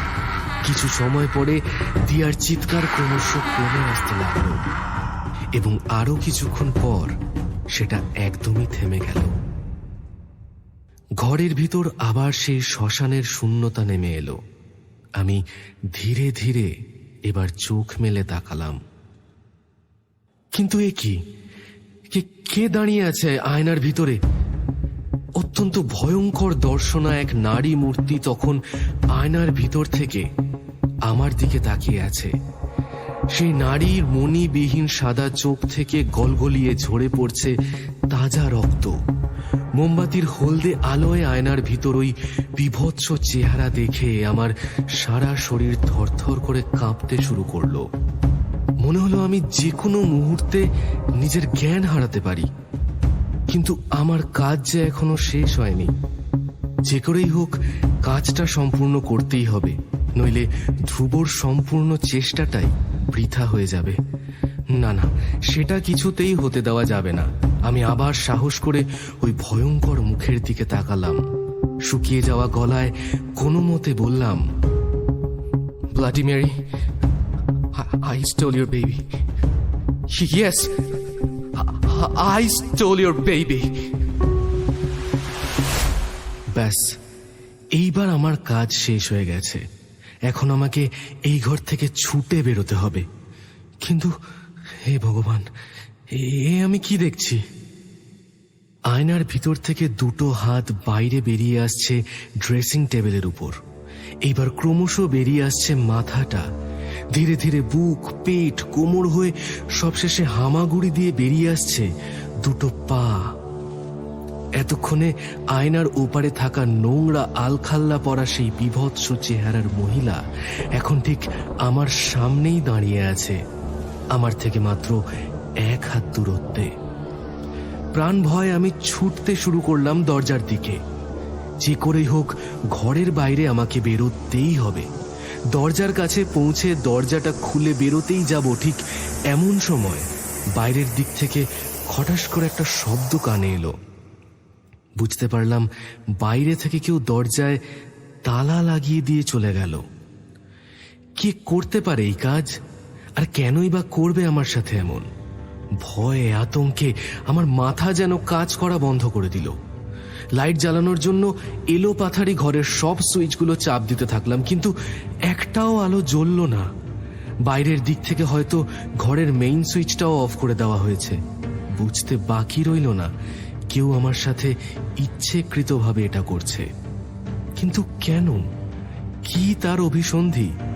এর কোনো অনুমানই আমি করে উঠতে পারলাম না। অন্ধকার দরজা বন্ধ ঘরে এই মুহূর্তে আমি, আর আমার থেকে মাত্র কয়েক হাত দূরত্বে দাঁড়ানো এক হিংস্র প্রেতাত্মা, ব্লাডি ম্যারি। নিজের জীবন দশায় যে অগণিত মানুষকে নৃশংসভাবে হত্যা করতে পারে, সে আমার সাথে কি করতে পারে এটা চিন্তা করেই আমার শরীর ক্রমশ শিথিল হয়ে এলো।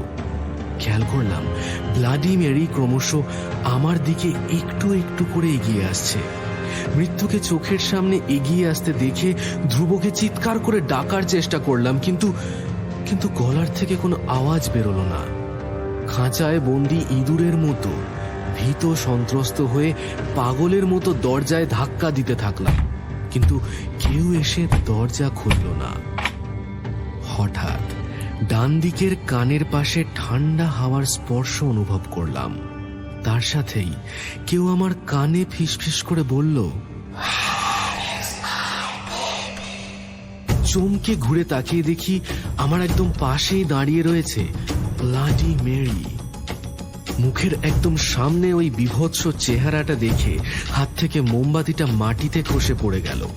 আমি ভয় আতঙ্কে পাগলের মতো ছুটে আলমারির কোনায় এসে লুকালাম। নিজের হৃদস্পন্দনের আওয়াজ যেন আমি নিজেই শুনতে পাচ্ছিলাম। নিঃশ্বাসের শব্দকেও তখন বিশ্বাস করতে পারছিলাম না। যদিও আমায় খুঁজে পেয়ে যায়, তাই দুই হাতে প্রাণপণে নিজের মুখ চেপে ধরে রাখলাম। কতক্ষণ এইভাবে দাঁড়িয়েছিলাম জানি না। চারিদিক একদম শান্ত নিস্তব্ধ হয়ে আছে। আমি সাহস করে আলমারির কোণা থেকে মাথাটা বের করে একবার উঁকি দিলাম। ঘরের মেঝেতে মোমবাতিটা উল্টে পড়ে তখনও জ্বলছে। সেই আলোয় চারিপাশে তাকিয়ে দেখলাম কোথাও কাউকে দেখতে পেলাম না। কি করব ভাবছি, ঠিক তখনই মাথার উপর থেকে একটা মৃদু হাসির শব্দ ভেসে এলো।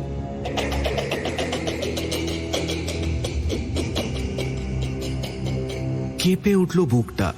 ভয়ার্ত চোখে উপর দিকে তাকাতেই দেখতে পেলাম আমার মাথার একটু উপরেই আলমারির থেকে উল্টোভাবে ঝুলে আমার দিকে তাকিয়ে হাসছে ব্লাডি মেরি। আমি কিছু বুঝে ওঠার আগেই তীব্র গতিতে দুখানা ঠান্ডা হাত নেমে এলো আর সাঁড়াশির মতো টিপে ধরলো আমার গলাটা। আমি নিঃশ্বাস নেওয়ার জন্য ছটফট করে উঠলাম, কিন্তু ওই শক্তিশালী হাত দুটো গলা থেকে সরাতে পারলাম না। ক্রমশ যেন আঙুলগুলো গলায় চেপে বসতে থাকলো। ধীরে ধীরে সমস্ত শরীর অবশ হয়ে এলো। চোখের দৃষ্টি ঘোলাটে হয়ে অন্ধকার নেমে এলো। আর ঠিক তখনই দড়াম করে দরজাটা খুলে গেল। ঘরে ঢুকে পড়ল ধ্রুব। লক্ষ্য করলাম ওর হাতে একটা বড় হোলি ক্রস। চোয়াল শক্ত করে ও জোরে জোরে বলতে শুরু করলো, In the name of God, I condemn you! কিন্তু আর কিছু শোনার আগেই আমার চোখের সামনেটা কালো হয়ে অন্ধকার নেমে এলো।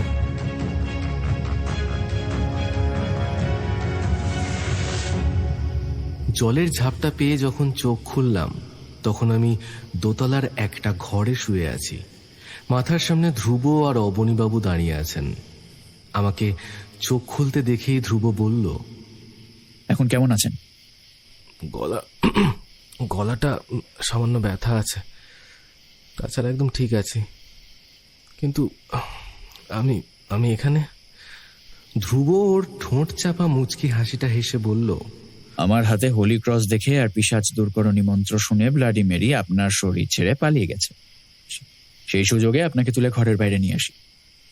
আপনি কিন্তু খুব লাকি মশাই। হ্যাঁ, এই হয়তো প্রথমবার ব্লাডি মেরি নিজের শিকার ছেড়ে খালি হাতে পালিয়ে গেছে। আমি মৃদু হেসে উঠে বসলাম। তারপর বললাম, দিয়া কেমন আছে? ঘুমাচ্ছে, এখন সম্পূর্ণ বিপদমুক্ত। জাগার পর একদম স্বাভাবিক হয়ে যাবে। হঠাৎ আমার মনের মধ্যে একটা প্রশ্ন এলো। আচ্ছা ধ্রুববাবু, আমাকে বাইরে থেকে কে তালা লাগিয়ে দিয়েছিল? ধ্রুব ওর ভ্রুজোড়া ঈষৎ কুঁচকে নিয়ে বলল, আপনার সব প্রশ্নের উত্তর আপনি পেয়ে যাবেন। এখন চলুন, দিয়ার ঘরে যেতে হবে। সেখানে সবাই আমাদের জন্য অপেক্ষা করছে। রাত 3:10 তিনতলার ঘরে দিয়া গভীর ঘুমে আচ্ছন্ন। দেখেই বোঝা যাচ্ছে বহুদিন পরে নিশ্চিন্ত হয়ে ঘুমোচ্ছে। ওর মাথার পাশে রিয়া আর অপর্ণা দেবী বসে আছেন। অনুজ আর ঋষি একই খাটে পাশাপাশি বসে আছে। অবনীবাবু, ধ্রুব আর আমি তিনজনে 3টে চেয়ার নিয়ে বসলাম।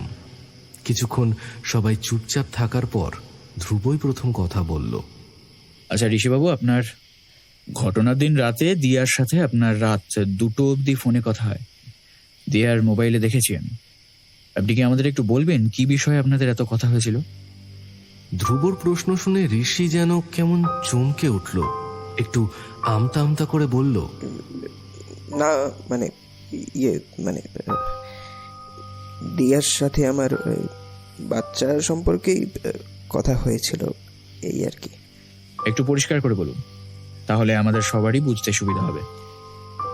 ঋষি সবার মুখের দিকে একবার তাকিয়ে নিয়ে বলতে শুরু করলো, দিয়া আমায় জিজ্ঞেস করেছিল মানে আমাদের যদি বাচ্চা না হয় তাহলে কি আর আমি ওকে ভালোবাসবো না। প্রথমে আমি ওকে এসব আজে বাজে কথা চিন্তা করতে মানা করছিলাম, কিন্তু ও রীতিমতো ফোর্স করছিল উত্তর জানার জন্য। তো তখন আমি বলেছিলাম যে বাচ্চা না হলেও আমি হয়তো সারা জীবনই ভালোবাসবো, কিন্তু সব বাবা মায়েরাই তাদের ছেলের ঘরে সন্তান দেখতে চায়, তাই না? তো সেই ক্ষেত্রে ঘরে হয়তো অসুবিধা হতে পারে। তো এই নিয়েই আমাদের মধ্যে সামান্য তর্ক হয়েছিল সেদিন, ব্যাস। ধ্রুব একটু গম্ভীর হয়ে বলল, তাহলে আপনার ফোনটা রাখার পরেই জেদের বসে দিয়া ব্লাডি মেরিকে ডেকে আনে। ঋষি মাথা নিচু করে বসে রইল। ধ্রুব এবার অপর্ণা দেবীর দিকে তাকিয়ে বলল, রিয়া তো আপনার নিজের মেয়ে নয়, তাই না অপর্ণা দেবী? কথাটা শুনেই বাড়ির আর সকলের মতো আমিও বিস্ময়ে হতবাক হয়ে গেলাম। কারো মুখ দিয়েই তখন কোনো সাড়া শব্দ বেরোচ্ছে না। বেশ কিছুক্ষণ নীরব থাকার পর অপর্ণা দেবী ধীরে ধীরে বললেন, রিয়ার যখন 3 বছর বয়স তখন ওর মা মারা যায়। তারই 1 বছর বাদে রিয়ার বাবার সঙ্গে আমার বিয়ে হয়। তখন আমরা বাংলাদেশে থাকতাম, তবে কলকাতায় আমাদের নিকট আত্মীয়দের মধ্যে মাত্র 2-4 জনই এ বিষয় সম্পর্কে জানতো। মানে এই ঘটনা আর কারোর পক্ষে তো জানা সম্ভব নয়। মানে কিন্তু আপনি কি করে জানলেন? মানে আপনার কাছে কি করে? ধ্রুব ওর ঠোঁট চাপা রহস্যময় হাসিটা দিয়ে বলল, দোতলার সিঁড়ির সামনে ঝোলানো ফটোটা দেখে অনুমান করেছিলাম, তবে আজ সকালে অনুজের সাথে কথা বলে ব্যাপারটা নিশ্চিত হয়েছে। রিয়ার সাথে ওর মায়ের মুখের অদ্ভুত মিল আছে। এইবার আমি বুঝতে পারলাম ওই ফটোটা দেখে আমার এত চেনা কেন লাগছিল। সত্যি রিয়ার মুখের সাথে ওর মায়ের মুখের খুব মিল। অপর্ণা দেবী এইবার বেশ বিরক্ত হয়ে বললেন, দাঁড়ান দাঁড়ান, আপনার কি মনে হয় রিয়া আমার নিজের মেয়ে না বলে আমি ওর জন্য এসব পরিকল্পনা করিয়েছি, আর তাতে আমার নিজের মেয়েটা ফেঁসে গেছে? বাহ! ধ্রুব খুব শান্ত গলায় উত্তর দিল, আমি তো আপনাকে এইসব কিছুই বলিনি অপর্ণা দেবী, আপনি অযথা কেন উত্তেজিত হচ্ছেন? এইবার ধ্রুব অবনীবাবুর দিকে ঘুরে তাকিয়ে বলল, নিজের মেয়ের জন্মদিনের মতো অনুষ্ঠানেও আপনাকে ব্যবসার কাজে বাড়ির বাইরে থাকতে হলো। কিসের এত ক্ষোভ নিজের মেয়ের প্রতি? কথাটা শুনেই চমকে উঠলেন অবনীবাবু। তারপর রিয়ার মুখের দিকে একবার তাকিয়েই হয়তো লজ্জায় নিজের মাথা নিচু করলেন। আমতা আমতা করে বললেন, না মানে ইয়ে মানে আসল কথাটা হলো। ধ্রুব অবনীবাবুকে থামিয়ে দিয়ে বলল, আসল কথাটা আমি বলছি, আপনি শুধু শুনুন। প্রথম স্ত্রীর মৃত্যুর কারণ হিসাবে আপনি নিজের শিশুকন্যাটিকেই মনে মনে দায়ী করেছিলেন। আপনার মনে হয়েছিল যে এই মেয়ে হয়তো অলক্ষী, তাই ছোট থেকেই ওর উপর আপনার একটা অবহেলা নেমে আসে। পরবর্তী কন্যা দিয়ার জন্মের পর আপনার সেই অবহেলা আরো প্রবল মাত্রায় বৃদ্ধি পেয়েছিল। তবে অপর্ণা দেবী অবশ্য প্রশংসার দাবি রাখেন। উনি নিজের সৎ মেয়েকেও মাতৃত্বের ভালোবাসা থেকে কোনোদিন বঞ্চিত করেন, কিন্তু শুধুমাত্র মায়ের স্নেহ দিয়ে পিতার শূন্যতা সবসময় পূরণ করা যায় না অবনীবাবু।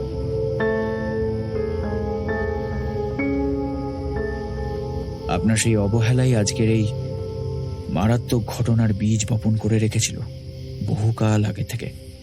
আপনার কাছে উপেক্ষিত রিয়া মনে মনে হিংসা করতে শুরু করেছিল নিজের ছোট বোনকে। ধ্রুববাবু, এইবার কিন্তু আপনি ভদ্রতার সীমা অতিক্রম করে যাচ্ছেন। চিৎকার করে উঠল রিয়া। চিৎকার করে সত্যিকে মিথ্যে প্রমাণিত করা যায় না রিয়া দেবী। বাবার ওপর আপনার জমে থাকা আক্রোশ ক্রমশ নিরপরাধ দিয়ার ওপর জিঘাংসার আকার ধারণ করেছিল। আপনার জন্যেই দিয়া এই ভয়ঙ্কর বিপদের সম্মুখীন হয়েছে। রিয়ার চোখ ক্রোধে রাগে ক্রমশ লাল হয়ে উঠতে লাগলো। দাঁত কড়মড় করে বলল, আমার উপর এই মিথ্যে অপবাদের কোনো প্রমাণ আপনার কাছে আছে? কে মিস্টার ধ্রুবজ্যোতি সেন? ধ্রুব হাসি মুখে বলল, প্রমাণ ছাড়া ধ্রুবজ্যোতি সেন একটাও কথা বলেনি রিয়া দেবী। আচ্ছা, আমি কি জানতে পারি প্রথম রাতে রিয়ার ঘরে যখন কাঁচ ভাঙার শব্দ শুনে আপনি গিয়েছিলেন, তখন আপনি ঘরের লাইটটা না জ্বালিয়ে মোমবাতি নিয়ে কেন দিয়াকে খুঁজছিলেন? থতমত খেয়ে গেল রিয়া। নিজেকে একটু সামলে নিয়ে বলল, আমি তখন দিয়ার চিন্তায় একটু নার্ভাস হয়ে পড়েছিলাম, তাই জ্বালানোর কথা মনে ছিল না। মিথ্যে কথা। অন্ধকার ঘরে ঢুকলে মানুষ সচেতন মনেই লাইটের সুইচের দিকে হাত বাড়ায়। এটা হচ্ছে হিউম্যান সাইকোলজি। কিন্তু আপনি সেটা করেননি, কারণ আপনি আগে থেকেই জানতেন যে লাইটটা জ্বলবে না। রিয়া একটু ঘাবড়ে গিয়ে অস্ফুটে বলল, লাইট জ্বালাইনি বলে কি এটা প্রমাণ হয়ে গেল যে দিয়ার এই ঘটনার পিছনে আমি দায়ী?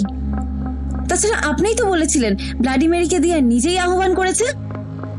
ধ্রুব এবার সবার উপর চোখ বুলিয়ে নিয়ে বলল, আমি আপনাদের কাছে সম্পূর্ণ ঘটনাটা কি হয়েছে সেটা জানানোর চেষ্টা করছি। তারপর রিয়ার দিক তাকিয়ে বলল, আপনিও একটু মিলিয়ে নেবেন প্লিজ, ঠিক বলছি কিনা। ওকে? ধ্রুব বলতে শুরু করলো, দিয়ার ওপর বাবার একতরফা ভালোবাসা ছোটবেলা থেকেই রিয়ার মনে হিংসা সৃষ্টি করেছিল, কিন্তু কোনোদিনই সেটার বহিঃপ্রকাশ করেনি সে। রিয়া ভেবেছিল যে নিজের বাবার বাড়িতে যে অবহেলায় সে বড় হয়েছে, সে কষ্ট হয়তো শ্বশুর বাড়িতে গেলে মিটে যাবে। কিন্তু এইবারেও রিয়ার ভাগ্যে সেই সুখ ছিল না। আগরওয়াল পরিবারকে কোনো সন্তান সুখ দিতে পারল না রিয়া। রিয়ার কিন্তু কোনো মিসক্যারেজ হয়নি। ওর যেটা হয়েছিল সেটা আজকের থেকে 450 বছর আগে ব্লাডি মেরির সাথেও হয়েছিল। সেটা হলো হিস্টোরিক্যাল প্রেগন্যান্সি, অর্থাৎ 9 মাস অবধি পেটে সন্তানের অবস্থান থাকলেও প্রসবের সময় সন্তানের কোনো অস্তিত্বই আর খুঁজে পাওয়া যেত না। এই বিষয়টাকে আগরওয়াল পরিবার অভিশাপের নজরে দেখতে শুরু করেছিল। তাই শ্বশুর বাড়িতেও রিয়াকে আর কেউ মেনে নিতে পারছিল না। রিয়ার পক্ষে শ্বশুর বাড়িতে থাকাটা সম্ভব হলো না। সে অগত্যা দত্তভিলায় ফিরে এলো। আমার যতদূর ধারণা, বাড়িতে ফিরে এসে এই হিস্টোরিক্যাল প্রেগন্যান্সি বিষয়টা ইন্টারনেটে খুঁজতে গিয়ে রিয়ার নজরে আসে ব্লাডি মেরির ঘটনা। ব্লাডি মেরির জীবনের সাথে নিজের জীবনের এরকম আশ্চর্য রকমের সাদৃশ্য খুঁজে পেয়ে রিয়া ব্লাডি মেরিকেই বেছে নিল দিয়ার ওপর প্রতিহিংসা চরিতার্থ করার জন্য। এমনকি রিয়া দেবী আমাকেও বেশ কয়েকবার আটকানোর চেষ্টা করেছিল, যাতে আমি দিয়াকে সুস্থ না করে তুলতে পারি। হঠাৎ রিয়া হিংস্র গলায় চিৎকার করে উঠল, মিথ্যা, মিথ্যা, সব মিথ্যা। এই শয়তানের কোনো কথা আমি স্বীকার করি না। ধ্রুব একইভাবে শান্ত গলায় বলল, স্বীকার তো আপনাকে করতেই হবে রিয়া দেবী, আমার কাছে যে সমস্ত প্রমাণ আছে। আচ্ছা অবনীবাবু, আপনি একটু ভেবে বলুন তো যে প্রথম যেদিন আপনি আমার বাড়িতে এসেছিলেন সেদিন রিয়া কেন আপনাকে বলেছিল যে বাবা তুমি যা করছো একদম ঠিক করছো না, এসব এক্ষুনি বন্ধ করো? অবনীবাবু একটু চিন্তা করে বললেন, হ্যাঁ হ্যাঁ, মনে পড়েছে। রিয়া আমাকে বলেছিল ওইসব মালা দিয়ে দিয়াকে সুস্থ করা সম্ভব হবে না, তার থেকে আমি যেন এইসব বুজরুকি বন্ধ করে দিয়ে দিয়ার জন্য কোনো ভালো ডাক্তার অ্যাপয়েন্ট করি। আমি তাতে রাজি না হওয়াতে রিয়া আমাকে ওই কথাগুলো বলেছে। সব কথা শুনে ধ্রুব হাসি মুখে ছোট্ট একটা ধন্যবাদ জানিয়ে রিয়ার দিকে তাকিয়ে আবার বলতে শুরু করলো, সেই রাতে দিয়া নিজে গলা থেকে মালা খোলেনি, বরং আপনি গিয়ে খুলে এসেছিলেন সেটা, যাতে আপনার এটা প্রমাণ করতে সুবিধা হয় যে আমার মালায় কোনো সুফল হয়নি। আজও আপনি কুশলবাবুকে ঘরের বাইরে থেকে তালা বন্ধ করে দিয়ে ওনার ক্ষতি করার চেষ্টা করেছিলেন। আমি জানতাম আপনি এরকমই কিছু একটা করবেন, তাই আপনাদের সবাইকে নিচে বসিয়ে যখন প্রতিমাকে নিয়ে উপরে এসেছিলাম তখন ওকে দিয়ে অপর্ণা দেবীর ঘরের ডুপ্লিকেট চাবিটা আনিয়ে রেখেছিলাম। অপর্ণা দেবী হঠাৎ রুক্ষ গলায় বলে উঠল, তখন থেকে আপনি আমার বড় মেয়েটাকে অকারণে অভিযুক্ত করে যাচ্ছেন কেন বলুন তো? কি করেছে ও? ধ্রুব গম্ভীর গলায় বলল, রিয়া দেবী, যে হোলি ক্রসটা অপর্ণা দেবীর দরজার বাইরে লাগানো আছে সেটা অ্যাকচুয়ালি একটা মাইক্রো ক্যামেরা। এবার কি আপনি নিজেই স্বীকার করবেন নাকি ভিডিও ফুটেজগুলো বের করতে হবে আমাকে? কথাটা শুনেই রিয়ার মধ্যে কেমন যেন অস্বাভাবিক আচরণ দেখা দিল। ও ক্রমশ বসে বসে দুলতে শুরু করলো। তারপর ঘড়ঘড়ে গলায় বলল, হ্যাঁ হ্যাঁ, আমি আমি আমি পারি না, আমি পারি না দিয়াকে সহ্য করতে। আমি ওকে বলেছিলাম আমার মতো যদি ওরও বাচ্চা না হয় ঋষি আর ওকে ভালোবাসবে না। ও ভয় পেয়ে গেছিল। তখন আমি ওকে বলেছিলাম ব্লাডি মেরিকে ডাকতে। ব্লাডি মেরি আসার পর আয়নাটা ভেঙে দিত আমি ওকে বলেছিলাম, যাতে বাচ্চা না দিয়ে ব্লাডি মেরি আর ফেরত যেতে না পারে। আমি জানতাম আয়না ভেঙে গেলে ব্লাডি মেরি আর ফিরতে পারবে না, রাস্তা বন্ধ হয়ে যাবে, তখন ওর ভয়ঙ্কর কিছু একটা ক্ষতি অবশ্যই হবে। তবে বুঝতেই পারিনি ব্লাডি মেরি এসে ওর শরীরে আশ্রয় নেবে। রিয়ার কথায় সারা ঘরে থমথমে নীরবতা নেমে এলো। কারো মুখ দিয়ে তখন কোনো কথা বেরোচ্ছিল না। কয়েক মুহূর্ত পর ধ্রুব শান্ত গলায় বলল, ধন্যবাদ রিয়া দেবী। হোলি ক্রসে কোনো রকম ক্যামেরা লাগানো নেই। সত্যিটা জানার জন্য আমাকে মিথ্যা সাহায্য নিতে হলো, তাই দুঃখিত। রিয়া আরো জোরে জোরে দুলতে দুলতে ঘড়ঘড়ে গলায় চিৎকার করে বলল, শয়তান, আমার সাথে বেইমানি, এর শাস্তি তোকে একদিন পেতেই হবে। কথাটা বলেই তীরের বেগে ঘর থেকে ছুটে বেরিয়ে গেল রিয়া। ওকে দেখে আমরাও ছুটলাম ওর পিছনে। রিয়া দৌড়ে গিয়ে অপর্ণা দেবীর ঘরে ঢুকে দরজা বন্ধ করে দিল। আমরা দরজায় ধাক্কাধাক্কি শুরু করলাম। ভিতর থেকে রিয়া চিৎকার করে বলল, মরবি মরবি, তোরাও মরবি। হঠাৎ বাইরে থেকে শুনতে পেলাম ফিসফিস করে কেউ বলে উঠল,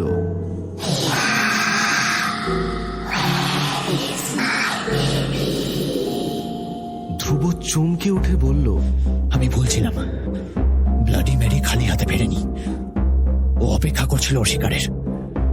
দরজা ভাঙতে হবে, কাম অন ফাস্ট। আমরা দরজায় ধাক্কা দিয়ে ভাঙার জন্য চেষ্টা করতে লাগলাম।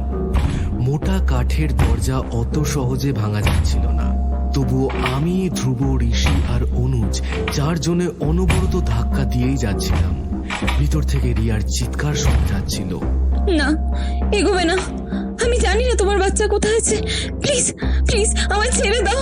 না না না, আর এগিয়েও না, প্লিজ, না না না না। একসময় আওয়াজটা থেমে গেল। তার সাথে আমরাও দরজা ভেঙে ঘরে ঢুকলাম।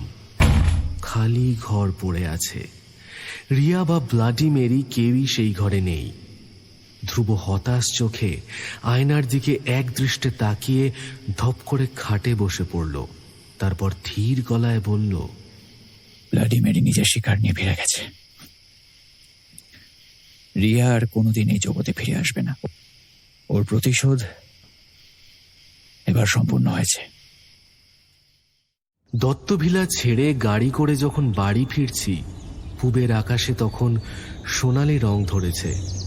ধ্রুব জানলা দিয়ে বাইরের দিকে তাকিয়ে বলল, মানুষের মনের অন্ধকার যখন রাতের অন্ধকার থেকেও গভীর হয়ে যায়, তখন তাকে সেই অন্ধকারই গ্রাস করে নেয়। 1400 শতাব্দীর 18ই ফেব্রুয়ারিতে জন্মানো এক মহিলা আর 19বিংশ শতাব্দীর 18ই ফেব্রুয়ারিতে জন্মানো আরেক মহিলার চরিত্র বা স্বভাবের মধ্যে আশ্চর্য রকমের মিল ছিল। সেই কারণেই হয়তো তাদের অন্তিম পরিণতিটাও একই রকম হলো। হয়তো বিধাতা ওদের জন্য এরকমই সমাপ্তি লিখে রেখেছিল।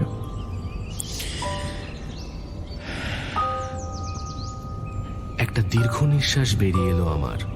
রাতের অন্ধকার কেটে গিয়ে দিনের আলো ফুটেছে। আমাদের গাড়ি সেই আলোর পথ ধরে বাড়ির উদ্দেশ্যে ছুটে চলল।